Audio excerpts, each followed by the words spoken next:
Le héron. Un jour, sur ses longs pieds, allait je ne sais où, le héron au long bec emmanché d'un long cou. Il côtoyait une rivière. L'onde était transparente ainsi qu'au plus beau jour. Ma commère, la carpe, y faisait 1000 tours avec le brochet son compère. Le héron en eût fait aisément son profit. Tous approchaient du bord, l'oiseau n'avait qu'à prendre.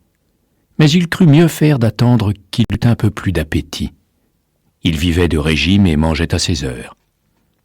Après quelques moments, l'appétit vint. L'oiseau, s'approchant du bord, vit sur l'eau des tanches qui sortaient du fond de ses demeures.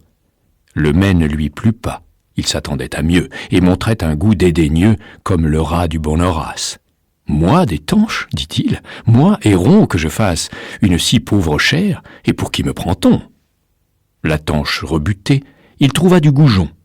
Du goujon, c'est bien là le dîner d'un héron. J'ouvrirai pour si peu le bec, ô Dieu ne plaise. Il l'ouvrit pour bien moins. Tout alla de façon qu'il ne vit plus aucun poisson. La faim le prit. Il fut tout heureux et tout aise de rencontrer un limaçon. Ne soyons pas si difficiles. Les plus accommodants, ce sont les plus habiles. On hasarde de perdre en voulant trop gagner.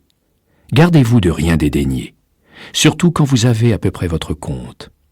Bien des gens y sont pris. Ce n'est pas au héron que je parle. Écoutez, humain, un autre conte.